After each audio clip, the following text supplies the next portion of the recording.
Welcome to Real Conspiracies. I'm your host, PJ Williams, and on this episode, I am joined by my co-host of Conspiracy Pilled, Abby Libby, as well as comedian Megan Nager. And this episode, we talk about a new movie that just came out July of 2024. It was in theaters. It is just now hitting the streaming services called Fly Me to the Moon. It is a romantic comedy about NASA faking the moon landing footage. There's a whole lot of things to say here, and I hope you guys enjoy this episode.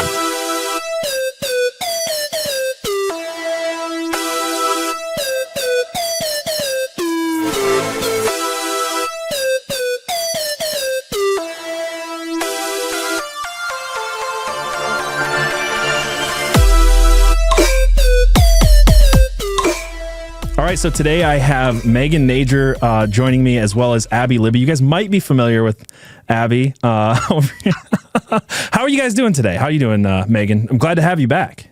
Thank you so much for having me on. I'm a huge fan of the show, huge fan of you and Abby. And I'm happy to be here. I'm in Florida, but like kind of out of the hurricane disaster. How bad is it there? We just in my area, just really, really bad winds. So stuff keeps getting blown over, and rain was bad last night. But like northern Florida, I feel really bad because it looks not great. Yeah. Yikes. I got lucky. Yeah. But if I happen to disappear for a second, my internet went out. Or if she just like lifts off of we should have covered Twister today. We covered, I mean, I know it's not a hurricane, but you know. No, it's close. Could have got some cool special effects going on. You could have just stepped outside and we could have just had the whole ambiance. Me and my dog blow away. We could do that next time and bake it or something. Yeah. So Megan, you've been on Conspiracy Pilled with me twice. Abby's been on that show with me a few times. If anybody's finding Real Conspiracies for the first time that has not seen Conspiracy Pilled, go watch it every Wednesday night at 7. How you doing, Abby? I'm good. Yeah, I've been on Conspiracy Pilled a couple of times. No. So yeah, we're talking about the movie Fly Me to the Moon, which was Abby's idea. You went and saw this in theaters, Abby. I did. I was like, it was one of the first things I did, maybe the first thing I did that was like after baby, just for me. Mm-hmm. I just went out by myself, had a drink, and watched it. And it was so fun. But it's hard to believe it's a real movie. Like it sounds like something that's completely made up by conspiracy theorists and then like fan cast with huge actors. Yeah. Because even if it's real, you would think it would be like a B movie. Yeah, you would. And it's funny because you told me about this and I had started seeing Twitter ads for it, but a lot of people I've talked to haven't seen or heard of this movie. Megan, you said you hadn't heard of this before I texted you about it. No, my husband and I are like huge movie fans. We're filmmakers. And I told him about it because you guys told me about it. Mm-hmm. And last night was the first time we could watch it. And he's like, wait, how did I never? Because he knows every movie ever coming out. So we were both like really shocked. And yeah, the fact, like Abby said, like Scarlett Johansson, Channing Tatum, Woody Harrelson, like all these huge people. So I also thought it was a fake movie, but it was really good. Yeah. Right. Yeah. No, I enjoyed it. Abby would text me about it. She's like, you got to go see this movie. We need to talk about it. I didn't catch it in theaters. I ended up being able to watch it. It came to Apple Plus. But let's just talk about what it is really quick, and let's get into all the craziness. So this movie came out this year in 2024. It's a romantic comedy, and it was directed by Greg Berlanti. And it stars, like you said, Scarlett Johansson, Channing Tatum. They're the big stars of it. It has supporting actors like Ray Romano, Jim Rash, and Woody Harrelson. I love Woody Harrelson in pretty much anything. If he's in a movie, I'll probably just watch it. Same. He's really good. Yeah, he's really good. This was originally planned to be a streaming release for Apple TV Plus, which is probably why people didn't really hear about it, right? It was marketed as an Apple Plus movie coming out as a streaming movie, and then it got a theatrical release after there was positive early screenings. So it hit theaters July 12th of 2024. And it was like a last minute decision too to hit theaters, I think, from what I read. So again, it was being marketed as an Apple thing. I don't know. I've never watched an Apple TV original thing ever in my life. Right. Have you? Have either of you? I have a few. There's been a few that are okay, but I know they do like their whole own marketing thing, and it almost seems like this was like kind of like a mix up. Like they went one way, then they're like, wait, no, we're releasing it in theaters, but we're also releasing an Apple, and I think that's why nobody's heard of. Like, I think they just kind of messed up the marketing. Well, they definitely messed up the marketing because this cost $100 million to make, and it only made 42 million worldwide. I had no idea that this movie was such a flop. That's what my husband said. He heard wow, that was right.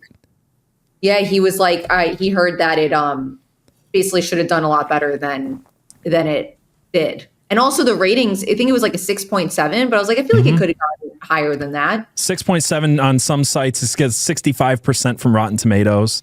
Right. The website's consensus is 224 critics. They boil it down, and the consensus they give on Rotten Tomatoes says, sustained by Scarlett Johansson and Channing Tatum's screwball chemistry, even when its plotting strains credulity, this throwback romance is a pleasant enough trip to the moon and back. And look, I'm just going to say this off the top. Not a rom-com guy, but I really liked this movie. It's cute. It was really cute. Yeah. My wife and I watched it together. We both really enjoyed it. I expected to not like it. Just going into it, I was like, okay, it's a romance, and maybe it's gonna like really put be harsh on conspiracy theorists or this and that. And it was just a fun. It was funny, first of all, and it was charming, and it was patriotic. It was a lot of things I just didn't expect.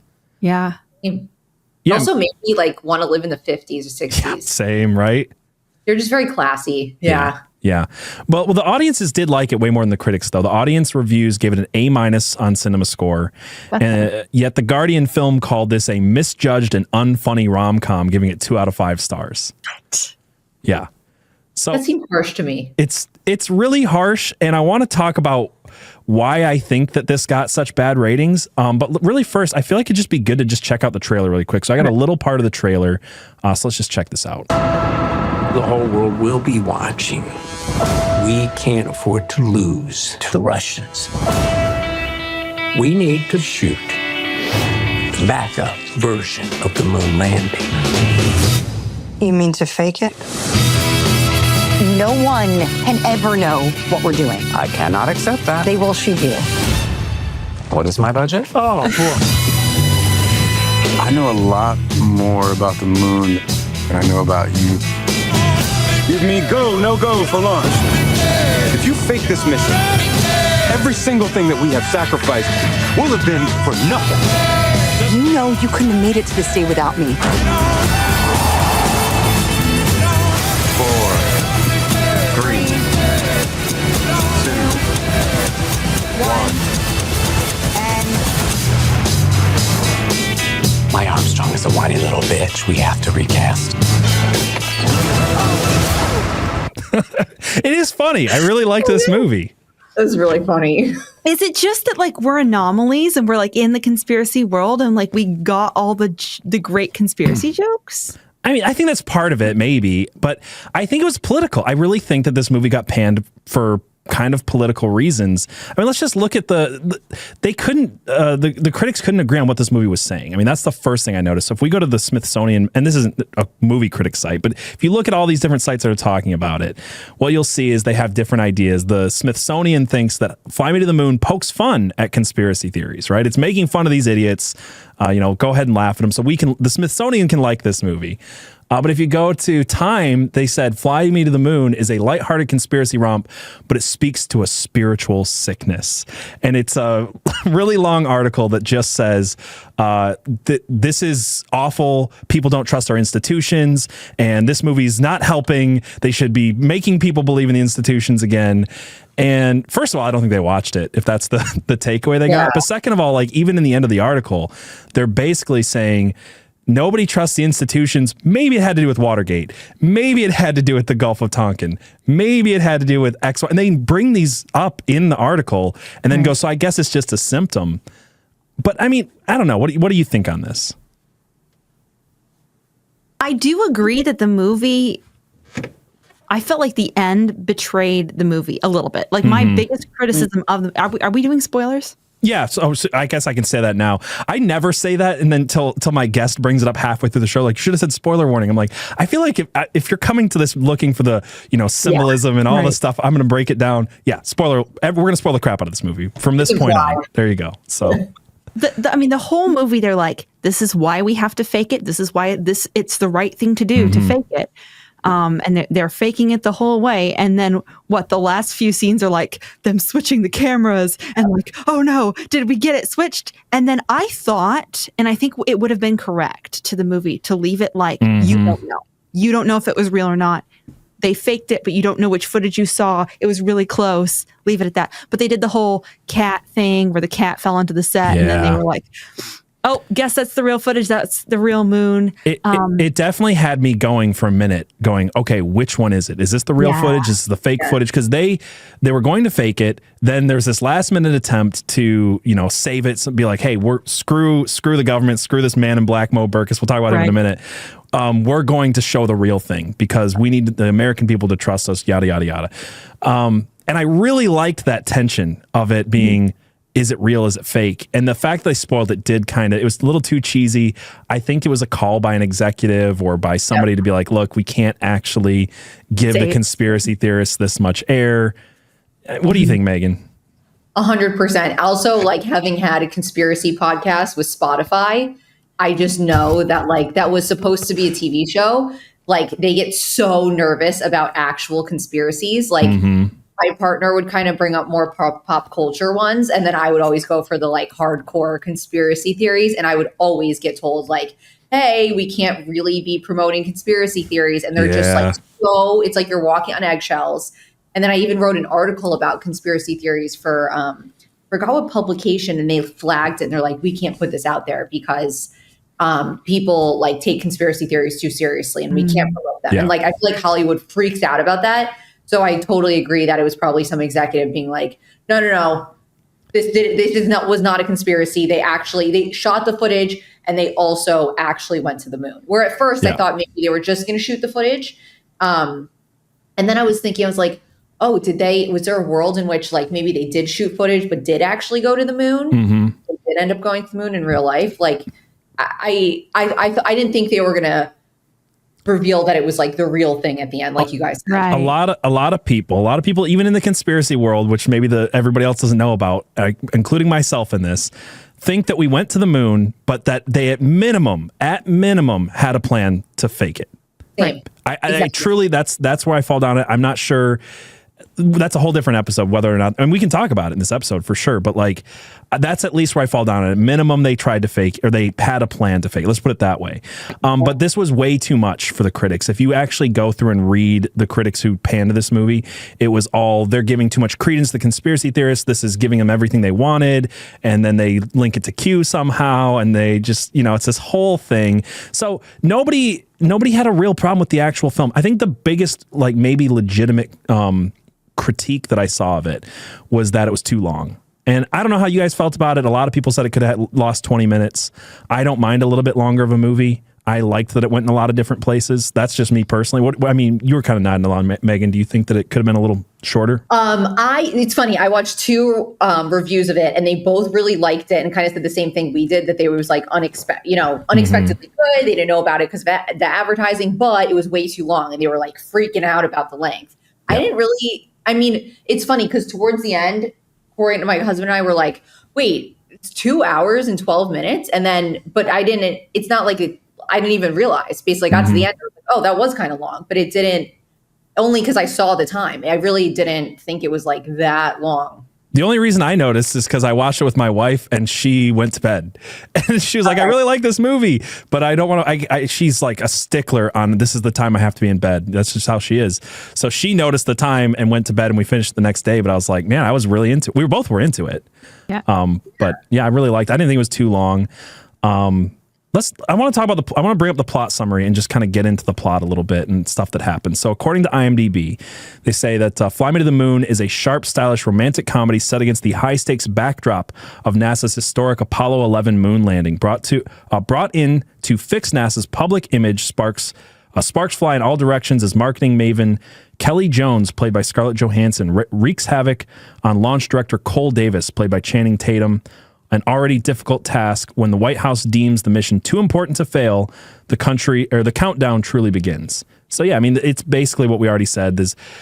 It's interesting because they have this character, and it's a mix. The director calls this historical fiction, and it is. Like, even if you're a conspiracy theorist, you're looking at this as historical fiction because the main things that the conspiracy community believes on this are weirdly misrepresented in this, and we can get into it. But it is historical fiction. So you've got fake characters like Kelly Jones, who maybe just represents the whole thing that really did happen of like, let's market Kellogg's and let's market Tang and let's market watches and let's. Yeah, I really liked that character. I thought Scarlett Johansson did a really good job. She's like good in that role. Yeah. And then it also had me thinking, I was actually sitting there Googling last night, like, was she real? Because she really, I could see that happening. Like somebody coming in and just doing full blown PR for NASA. Yeah. Do we know if there was any type of like record of someone like that at all, or was that totally made up? Not officially. What I did find is that there's even articles saying like, no, okay, yeah, well, NASA did have sponsorships with Kellogg's and this and that, but they didn't really turn the shuttle into a flying billboard, as Cole Davis says, but they did. It's just really weird. Like the coverage around this movie is strange. Right. But what they try to say then is there's no one like Kelly Jones. What there was there were just real journalists who started working for NASA and improving their image, but they weren't PR people. I don't know. It's a little weird. I mean, part of the plot is already not true. Is the fact that NASA had its funding before the dates set in this movie. Like there was no last minute, we need to like secure the funding 30 days before launch. And it was a good plot point. I understand it being put in the movie, but by the time she would have came in, NASA was well funded for the Apollo missions. I think they just shortened the timeline. Sure. Because like I've read biography and stuff of the NASA program, and there was that like tension over funding. It was just over so many years because it took them so long to get the technology in place before the events of the movie even happened. But what I did really stand out to me was the how she was blackmailed, how she was a criminal con woman who was blackmailed into doing the government's bidding. There's a lot of things that I was really surprised at how explicitly they were articulated. I was like, are we allowed to say these things out loud? And maybe that's kind of like why we like it so much and why so many people who are like, wait a second, no one's allowed to say that out loud. That's not allowed in a movie, reacted that way. Mm-hmm. Yeah, it did. It had a lot of like little explicit things, and I really liked that. I definitely think that the whole idea of there being a PR team from the White House, like the fact that people are scandalized over that possibility is weird to me. It's like, of course they did. Of course they were trying to market this and gain funding. And you're right. The funding thing was a real thing. It happened between 61 and 69, not between, the beginning of 69 and the middle of 69. Yeah. We have 7 months today. And then I was like, I think it happened over a longer period of time. Yeah. But I want to come back to that in a little bit, because I think that the funding part of the movie is more important than the moon landing fake part of the movie. We'll come back to it. Okay. But I want to talk about Kelly Jones a little bit. So she, like you said, she's bribed. She's supposed to come in and do fakery for NASA. And it's so interesting because right off the bat, it's like, you know what? We're going to film fake interviews. We're going to do all this stuff. We're just going to lie to the American people. And there's this whole message of, as long as you see it on TV, you'll believe it. So it's already kind of like in the conspiracy theorist camp a little bit, but it also just keeps making the case that it's okay because she's cute. Am I wrong? It's like, it's okay because she's cute. It's okay that she faked Ray Romano because he's not, and it's kind of innocent and cute, and it gets a little bit worse till she hits her line, I guess, her moral line, but. I loved how many parts of the movie confirmed what are already my conspiracy theories about NASA. Like, I think that we have astronauts up there doing things. I just think that the ones that are on camera, on TV, are actors in a pool. Like, I think that people usually pick like a binary, either space is real and people actually go to space, or this footage is fake. And I'm like, it's both. But I love that they did that, and they made such an excessively good case for. I mean, it's a propaganda piece for this is good, actually, that the government would do something like this. And it so is, and that marriage between the two is something that you and I have talked about a lot. That we believe that it's both. It's that space is real. I'm not a flat earth. I know Megan's not either. We've talked about it. Not a flat. Are you a flat earther? No. Why is it spreading all of a sudden? By the way, I feel like everyone's a flat earther now. It's really popular right now. I think it's like I shouldn't say it's our most unpopular take on our show, but it's one of our more unpopular takes that the earth is round. You round earthers. But yeah, no, like it's a marriage between the let's fake it and I can excuse anything, and then the pure-hearted Cole Davis. I mean, he is an American hero. He's can't lie. He's almost like too perfect in so many ways. You know what I'm saying? So it's kind of this, their relationship is the relationship between, I think, the reality of NASA's doing real things and NASA's faking things. Totally. Yeah, that was deep. That's good. Yeah. Yeah. Like and pure also American spirit. And and phoniness. Well, go ahead, Megan. No, I think it's so interesting because in my mind, I've always thought, I'm like, would there be a possibility that we actually did go to the moon, but they also filmed it? And then this movie really confirmed that. I was like, why could that not have been a thing? Yeah. And also, who fully trusts the government with anything? Like, it's shocking that people be like, oh, no, they wouldn't. Like, the government wouldn't blackmail someone. Really? Okay. I love it when you meet someone who pretends to not be into conspiracy theories. Everybody is. I've never met a person who doesn't believe a conspiracy theory, ever. My dad always does that. And then I dig, and he's like the biggest conspiracy theorist, but he's like, I would never believe in conspiracy theories. And it's like, when you poke holes, you're like, no, you are. It's because people are still triggered by that word, that negative word. That's why I don't hide from the word. I don't care. It's like, you know what? I'm over it. I'm not triggered by it. I'm not going to be like, well, I'm like this, but I'm not like that. It's like, we all believe these things. We all believe that the government lies to us. We all know that the government lies to us. We have plenty of documented evidence. You know, like I said, that article brings up the Gulf of Tonkin and Watergate and all these examples. Right. But I love this marriage between these concepts, and that is kind of at the heart of the movie. Cole Davis is based off a real guy. He's based off a guy named Gene Kranz. And he was not directly in charge of the Apollo 1 mission, but he did blame himself. He felt like he was responsible for ignoring the warning sign. So that whole part of the movie where he's really emotional about it, like that goes to what Gene Kranz wrote in his books and stuff like that. So them pinning it on him was just to simplify a story and to portray the emotions of a real character. He also did serve as a pilot in the military. Before he worked with NASA, he did have a heart fibrillation that excluded him from being an astronaut, and he did end up working the control room instead. So all of that's based on a real person. And if you read Gene Kranz's books, and if you understand the history of him, and again, this depends on how much you believe NASA on certain things. I mean, he would be the guy you'd pick to be a hero. He's the guy who stayed up for 80 hours to save the Apollo 13 astronauts. And he's the guy who came up with the idea to slingshot around the moon and come back. Like, this guy is an American hero in every way that you could look at him. And again, I know some people will be like, well, that's all lies. Just based on what is publicly known about the guy, perfect guy to pick for this role. I don't know. I mean, I can understand why they changed the name, but it's a little weird. Well, I mean, I don't know. Maybe he didn't want his name included. I don't know. Maybe sure, but it's also just kind of an old timey name, and you could just. Yeah, I don't know. What was his real name again? Gene Kranz. I mean, he's really famous for his books, so I guess it's not like he's trying to hide anonymity. So yeah. I don't know why they changed it, I guess. I feel like Hollywood always does that. Maybe it's because he already had a wife or something like that at the time, and the romance thing. I don't know.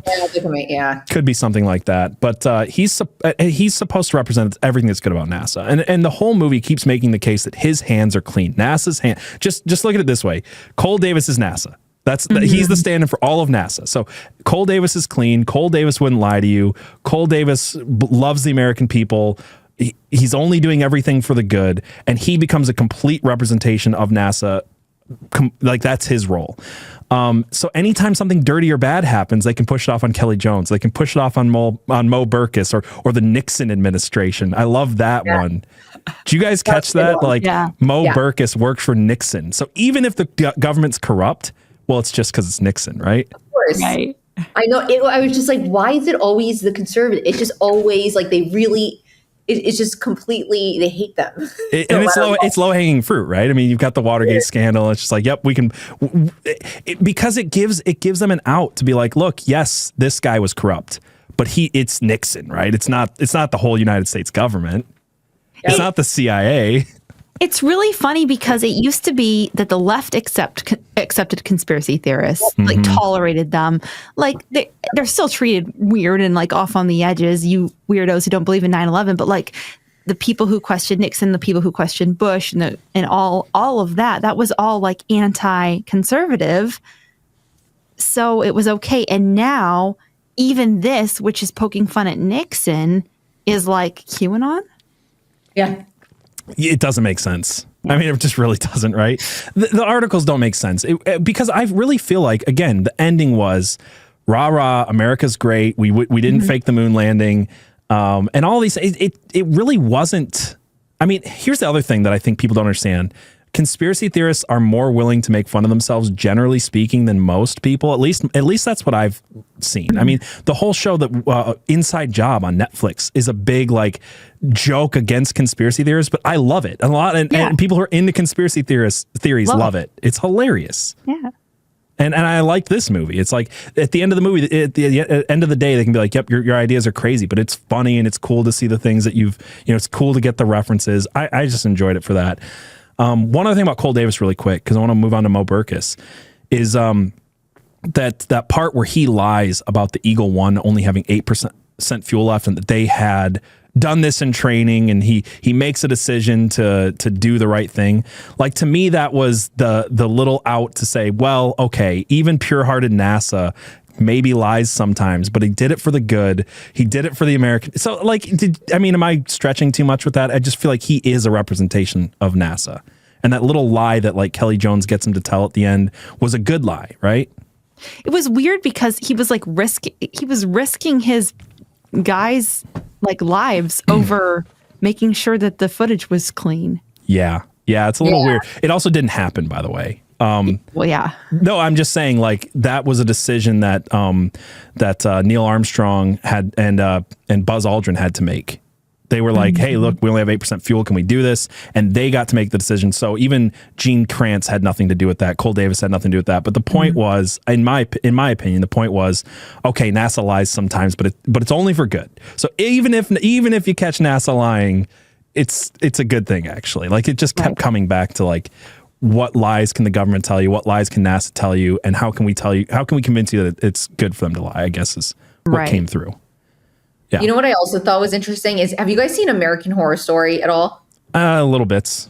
So there's one episode where they kind of like poke fun at all this, like the fake moon landing thing. And like, I feel like it'd be hard to describe without like you having seen it, but they kind of delve into this, but they make it so kind of off the wall that you can like laugh at conspiracy theories. Whereas this was almost like so real that I think it triggered people. Because it was just more like grounded in reality. Yeah. That's the difference. Like, this is like, oh, that could be real. Whereas something more extreme about a fake moon landing, you're just like, oh, that's hysterical and that's funny. And I love this because it's too unbelievable.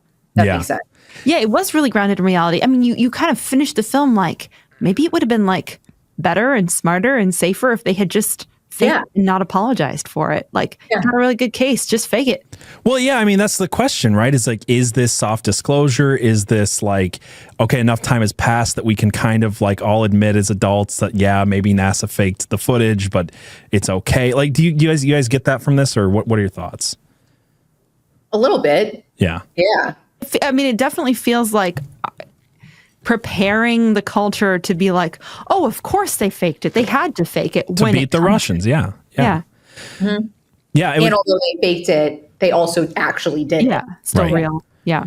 Yeah. So it's kind of like, even if it's an admission with a caveat, with here's why, and this is good. It's a little bit of all of those things. And it's like, I did an episode about Kubrick faking the moon landing with we talked about The Shining. Me and Paranoid American talked about The Shining. Yeah.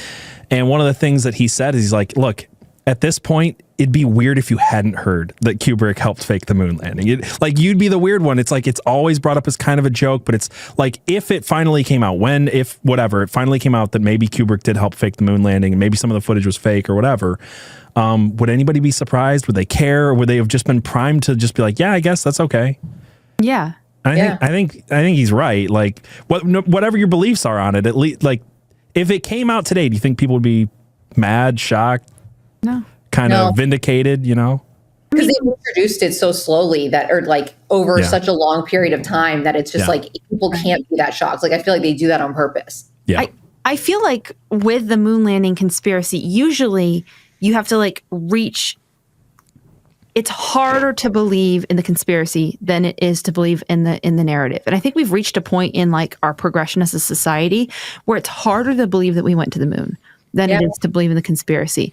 And so I think for a lot of people, a lot of normies, the default is skepticism that we went to the moon at this point.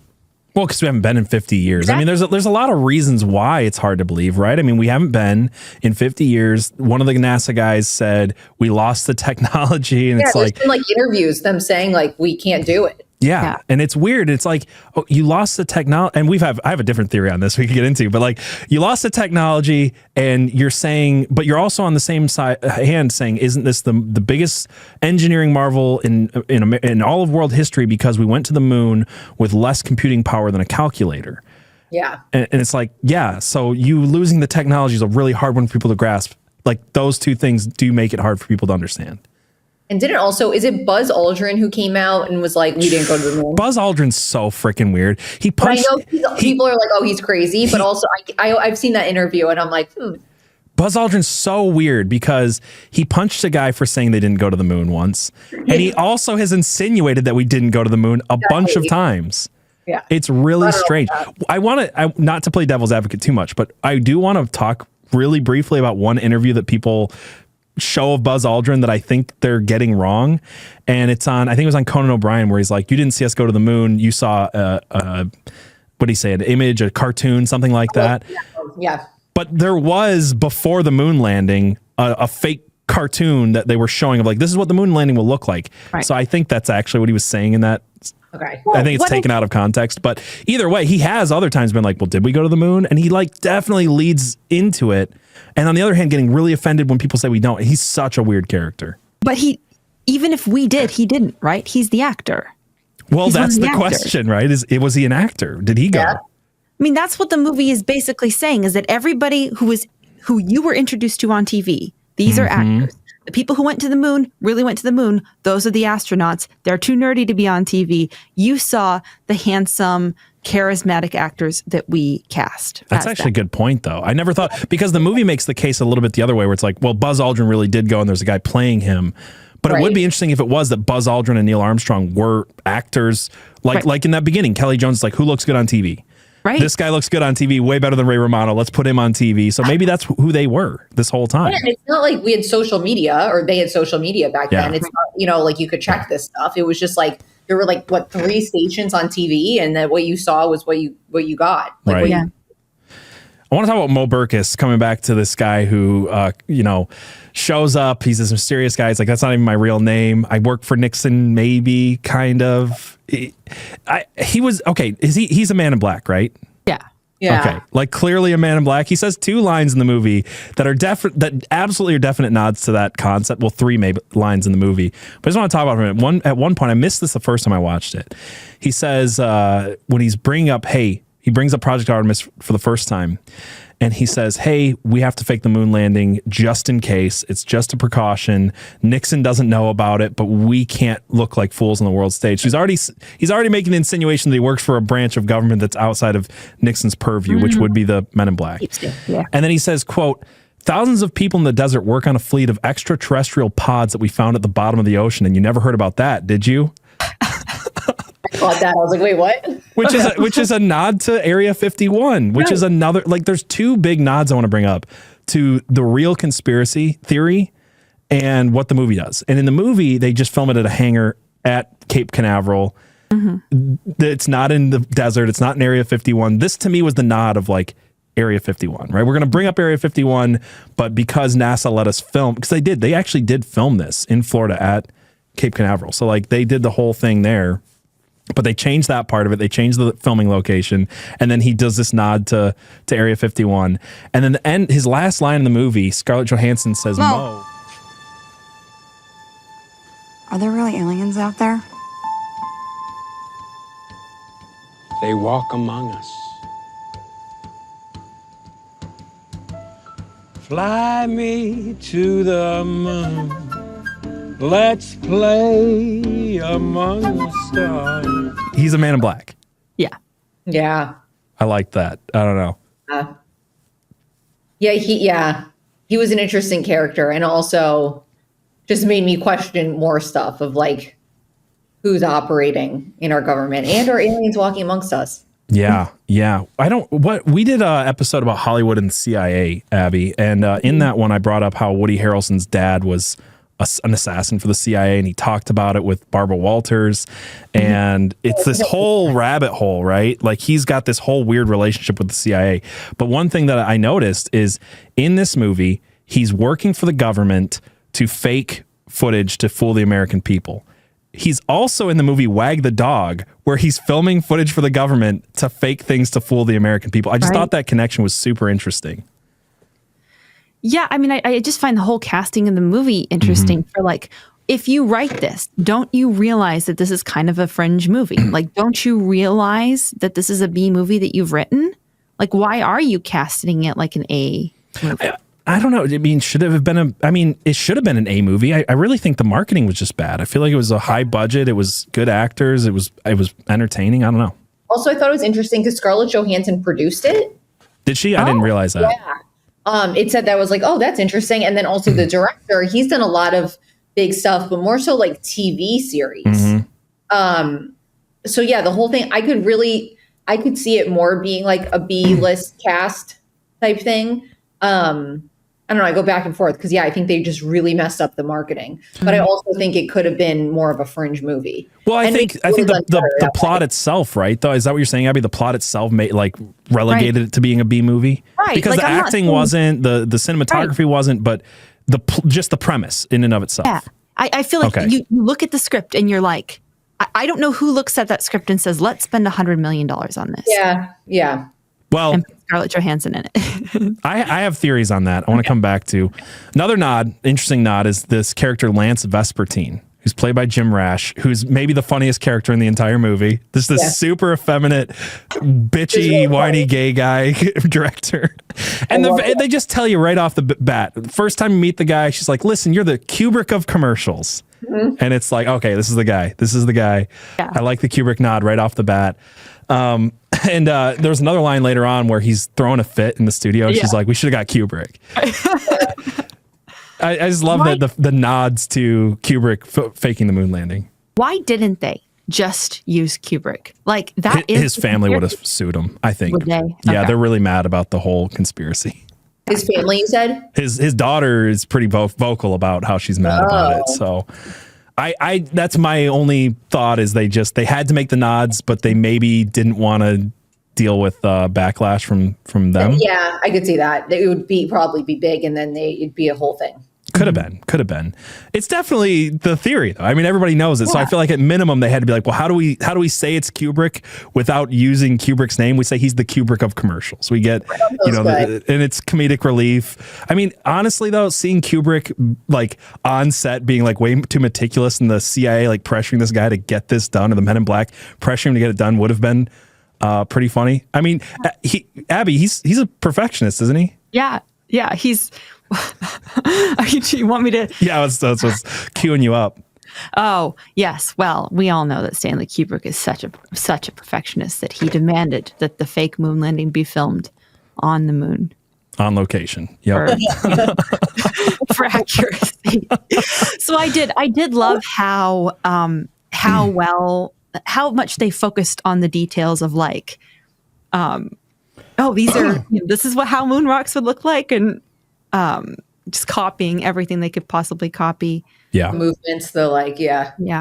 It was really good. And the choreography giving you that final, we already talked about a little bit, that final scene where you're like, which one's the real one was such an interesting part of the movie. It was a big failure for them not to leave it open-ended. But the camera was interesting too. So the camera was a big plot point. Mo Burkus comes and he's like, I got this special camera. It's secret. Nobody can know about it. But I need you to put it on the shuttle. That part isn't true at all. It was a very special camera. It was a secret, but it was designed for NASA, right? So I just want to give a timeline here. So in 1968, 2001, A Space Odyssey comes out. This is by far, for its time, ahead of everything else. It looks great. And you could definitely see how people would assume that a guy who could make that film could use a black and white camera and really make people think that they're on the moon, right? Moon landing happens in 1969. In 1975, Stanley Kubrick directs his most panned, his biggest failure in filming, but also one that like film critics love. It was not recognized in its time. It's called Barry Lyndon. It's a period piece set in like the 17 or 1800s. I know I've never watched this, but he wanted to take these old paintings and like make them move and make the film look like these classical paintings. And he was so insanely meticulous about this that he filmed the entire movie in candlelight, nothing else. Like the way that he got around this was he would put like metal. He would light a ton of candles on a chandelier and then put metal on the ceiling to like reflect some of it back.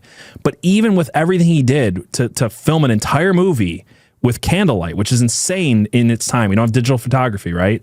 Yeah. He had to have a very special film lens to do this. And this film lens is called the Carl Zeiss Planar 50 millimeter f/0.7 lens. It's a super specific lens. It's also the lens that NASA got Carl Zeiss to make for them. Only 10 were ever made. 6 of them went to NASA so they could take pictures of the dark side of the moon. It was the only lens possible that could do things that dark. Yeah. 1 was kept by Carl Zeiss, and 3 were sold to Stanley Kubrick. Yeah. Wow. So you have to at least give some credence to like, how does this guy get this 3 of these NASA commissioned lenses? Mm-hmm. Yeah. It's at least weird, you know, and it's right after the moon landing. It was his payoff. It's like, hey, I want to do this thing. I'm just saying it's a very interesting part of that conspiracy. And they talk about the camera a lot in the movie. So I wanted to look into that a little bit. It's like Ryan Reynolds taking the Deadpool suit. Yeah. Right. Yeah. So That's interesting. I didn't know that. So that's a little suspicious, if you will. It's a little weird, at least, right?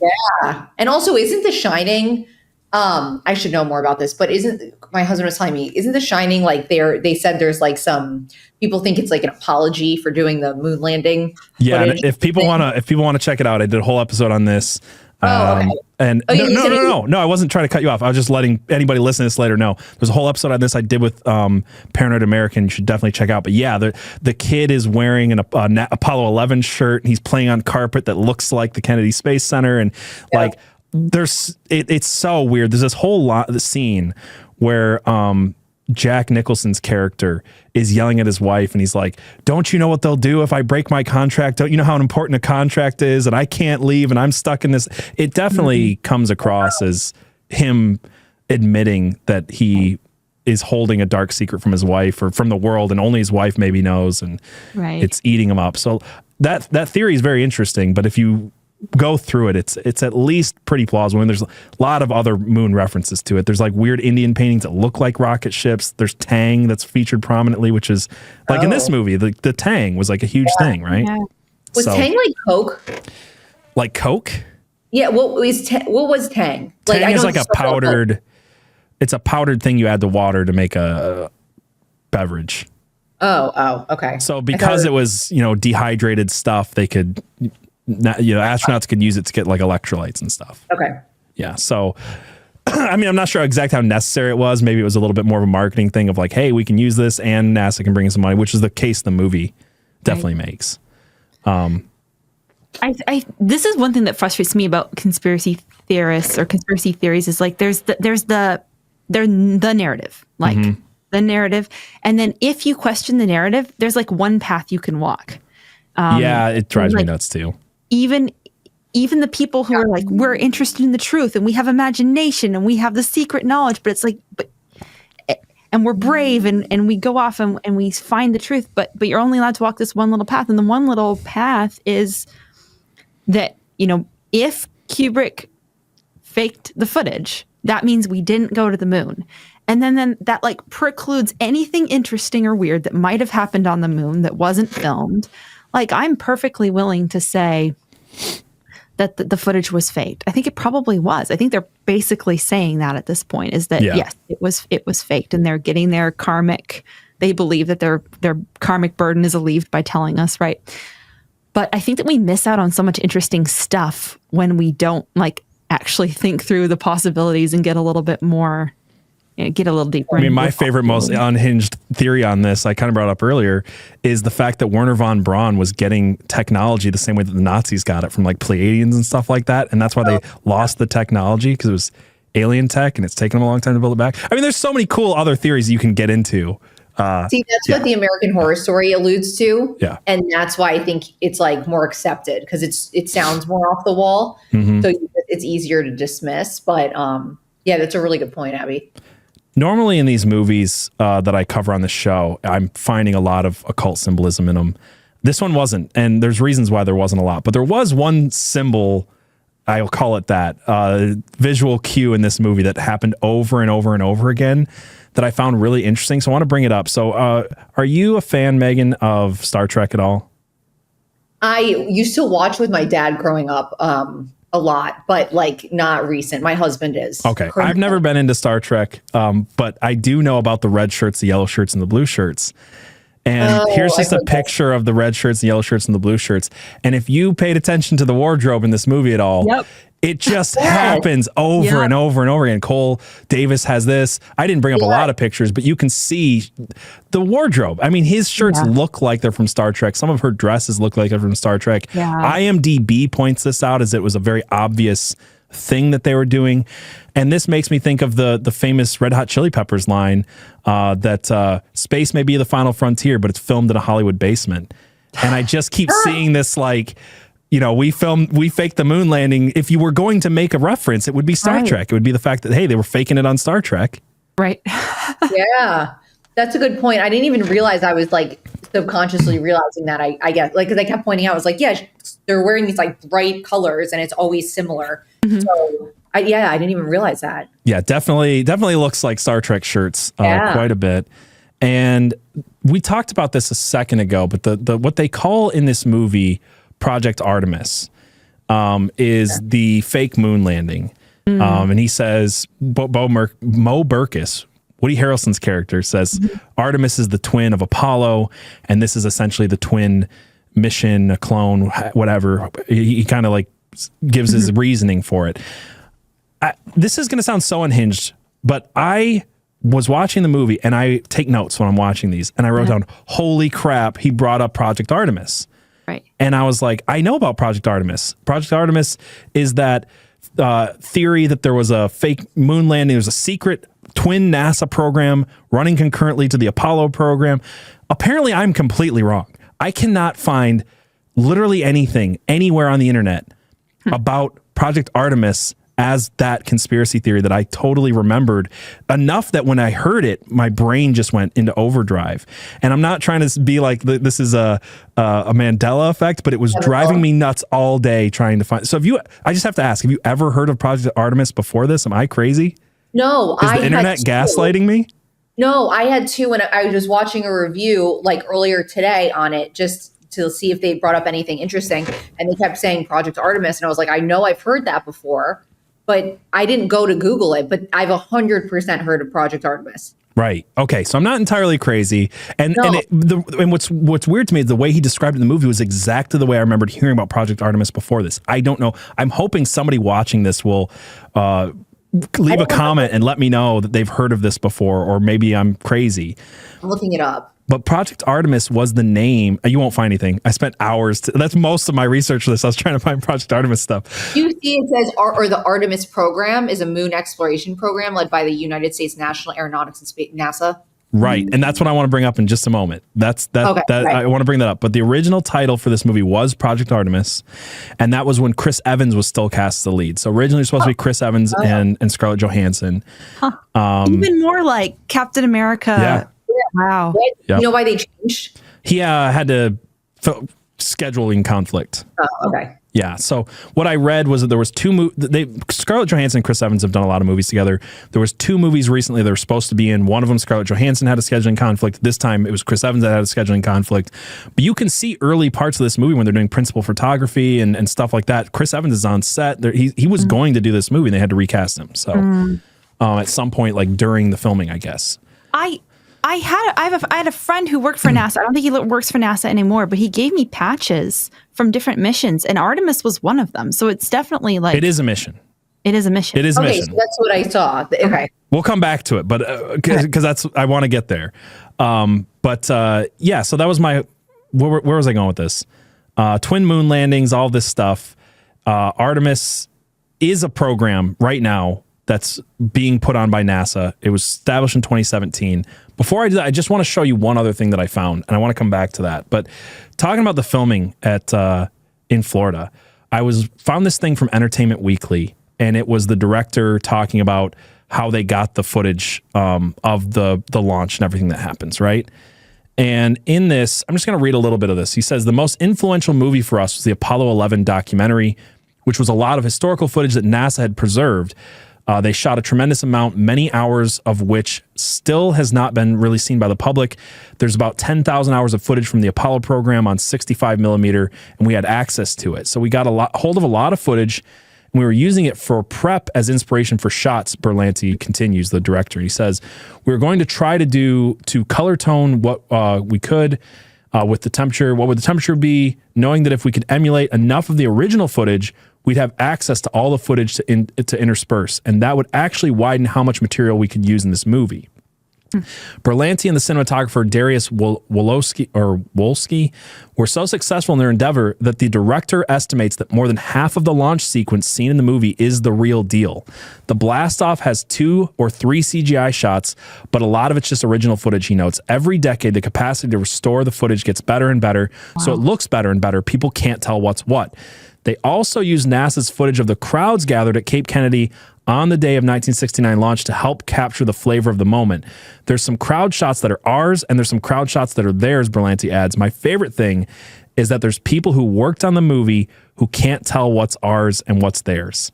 That's the whole point of the movie. Thank you. That's why I wanted to bring this up. Is like, you've got this whole idea of this twin program, Apollo and Artemis, and you've got this whole idea of we're showing a fake moon landing and a real moon landing when we even don't know what it is. And in reality, they blended the launch so that the people who worked on it don't know what's real and fake. So they spent so much money on this movie to crowd test the concept. Can anybody tell the difference between real footage and fake footage? Yeah.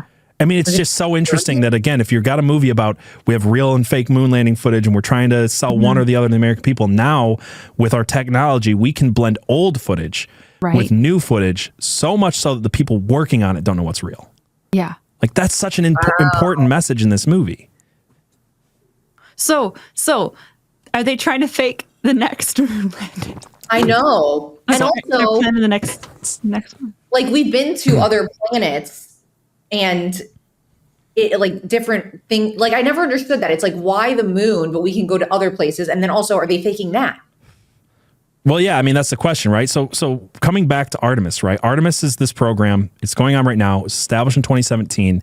And what it is, it's intended to reestablish a human presence on the moon for the first time since Apollo 17 in 1972.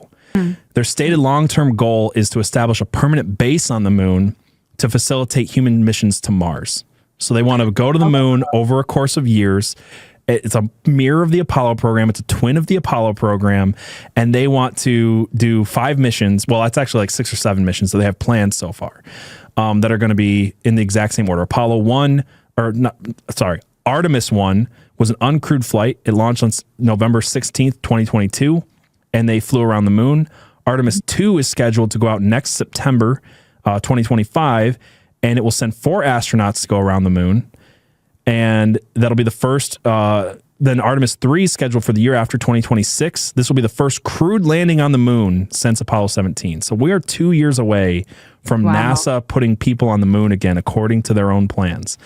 Artemis 4 in 2028 is where they're going to build a lunar space station and eventually establish a launching point to go towards Mars and so on. You can just keep reading. I think there's up to like 7 or 8 plans so far. So the reason I saved this for the end is because with everything that we know about the movie now, and with the name of the movie supposed to be Project Artemis, all of the emphasis on Artemis, all the emphasis on funding, all the emphasis on what's real and what's fake, and trust us, and NASA's good-hearted. Is this not a propaganda film for funding NASA to do Project Artemis? Now I think it is. I mean, did you not walk away from the movie like feeling better about NASA than you probably do as a conspiracy theorist? Like even guilty, like I probably shouldn't feel this good about NASA, but like I haven't seen a pro-American movie that didn't mock Christians. I mean, it really didn't. I thought it was going to at one point, and then it was like, no, Cole Davis's faith was what made him believe in God, and space made him believe in. It was such effective propaganda that even people like myself, who are conspiracy theorists, who are not liking Hollywood's left-wing agenda, are coming out of this movie going like, I feel a little bit more warm and toasty towards NASA than I have in a really long time. You make a conservative movie, like. Yeah. At the very least, I would have to bet that whoever made this movie was going on the bet that we were going to be under a conservative administration when they needed to get the funding. Yeah. Because they didn't make a left movie bashing everybody, hating on Christians, the type that you would think that, like, they're trying. It really does feel like they think Trump's going to be in office. Yeah.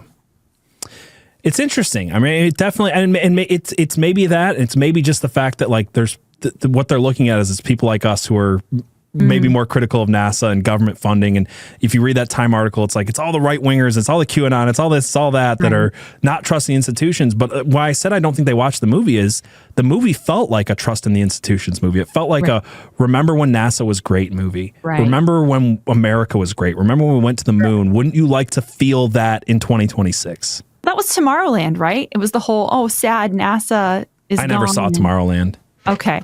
It had that same feeling of like, good old conservative values, we should fund NASA again. Well, I also thought it was interesting because now we have all these like billionaires trying to go to, like Elon Musk, Jeff Bezos. And I was like, it's just making me think now, I'm like, is this kind of like propping up the government over those independent people who are trying to do this on their own?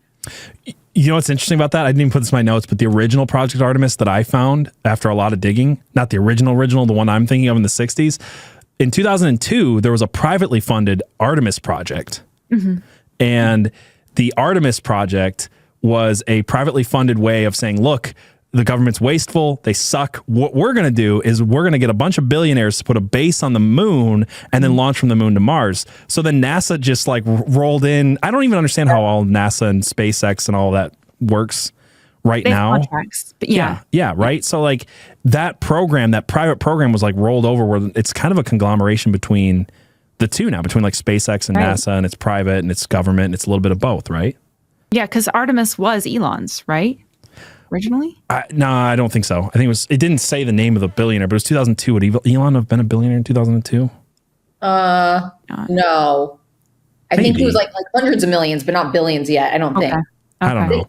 But yeah, it does seem like they're trying to prop up the government over these independent people. I don't know. That's kind of interesting. Which like just in the news, we had the astronauts stuck in space and Boeing crapped and NASA crapped and Elon goes up and saves them all. Yeah. And also, did he start or he like refunded what's called Space Force? Started. It was a plan, but he like made an official branch of the military.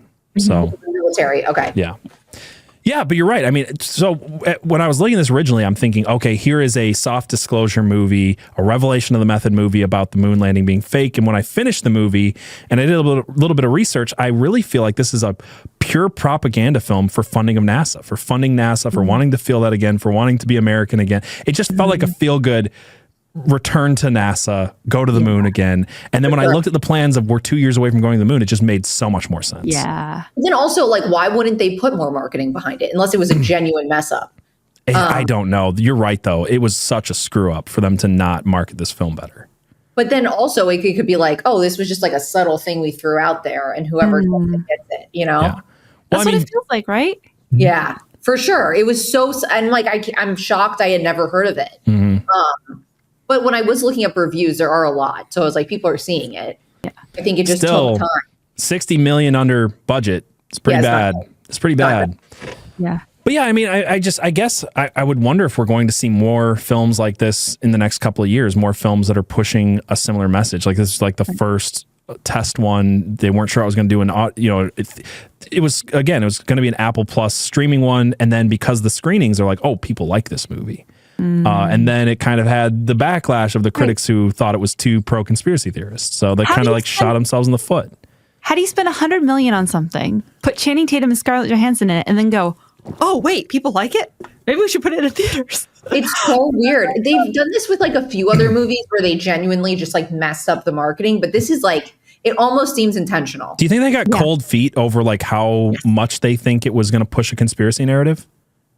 It could have, because I know they're terrified of that. So that could also be it. Like there's a few things that could have happened.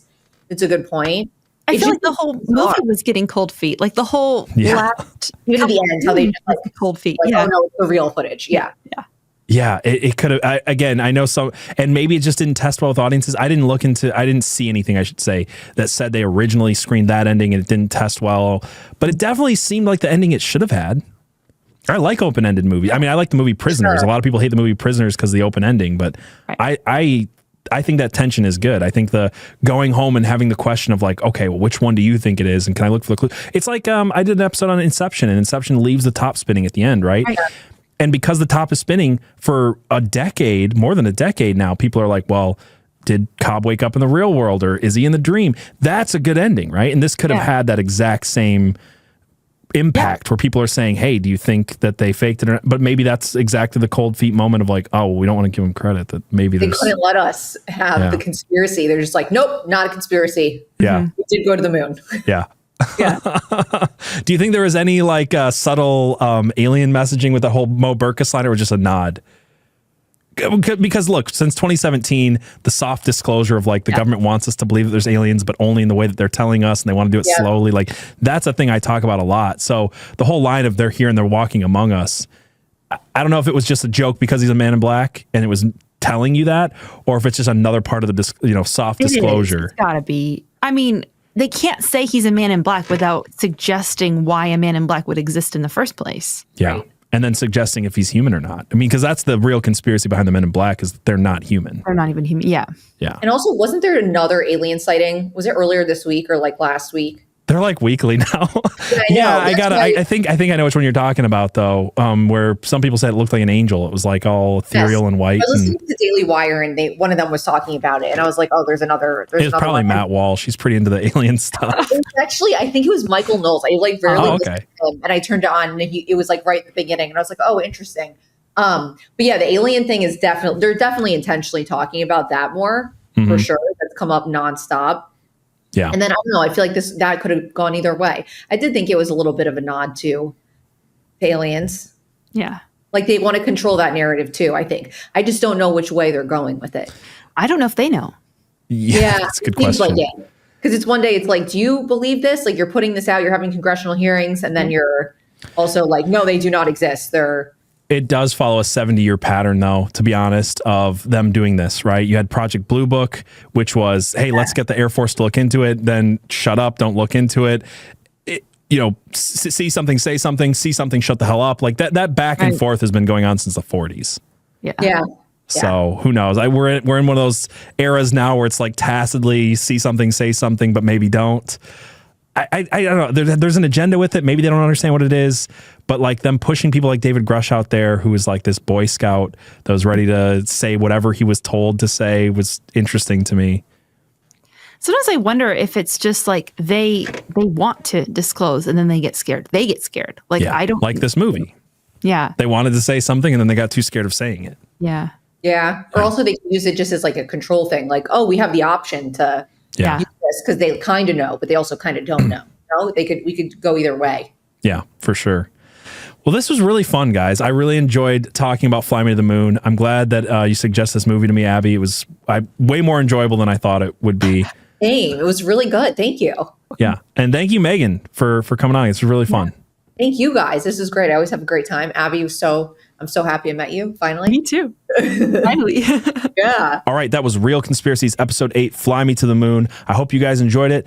And if you do, please give it a thumbs up or a 5-star review, anything to help grow the podcast. And don't forget to check out Conspiracy Pill Wednesday nights at 7 p.m. Eastern Standard Time. Until next time, keep it real.